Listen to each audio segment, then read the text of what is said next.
তো এখানে আমি পালসার 180 ছকার খুলে নেব। তো নিচের 6 নাম্বার এলকি নাট না খুলে কীভাবে খুলে নেব দেখতে থাকো। তো স্ক্রুড্রাইভার দিয়ে হাতু দিয়ে একটুখানি ঠোকা দিতে হবে অয়েল সিলটাতে। তারপর নিচ দিকে প্রেসার দিলে অটোমেটিক অয়েল সিলটা খুলে আসবে। তো এখন তোমার নিচে যে এলকি নাটটা আছে ওটা খুলতে গেলে অনেক সময় লাগে, তাই দেখুন ইজিলি খুলে গেল।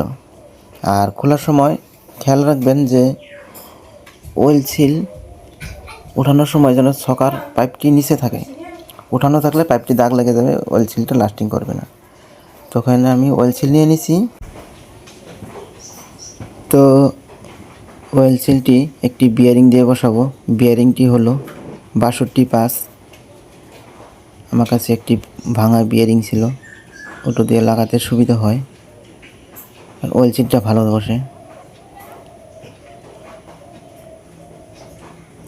আমি একটা এফজেডের ছকার বানিয়েছি, ওটাও এভাবে বসিয়েছি বিয়ারিং দিয়ে। ওটা আরও বড় বিয়ারিং, ঠিক নাম্বারটা আমার খেয়াল নাই। তো নেক্সট ভিডিওতে এফজেডের ছকার রিপেয়ার দেখাবো। তো এখানে আমি অয়েল সিল লক লাগিয়ে নিলাম। ভিডিওটি ভালো লাগলে লাইক করে দিও আর চ্যানেলটি সাবস্ক্রাইব করে দিও।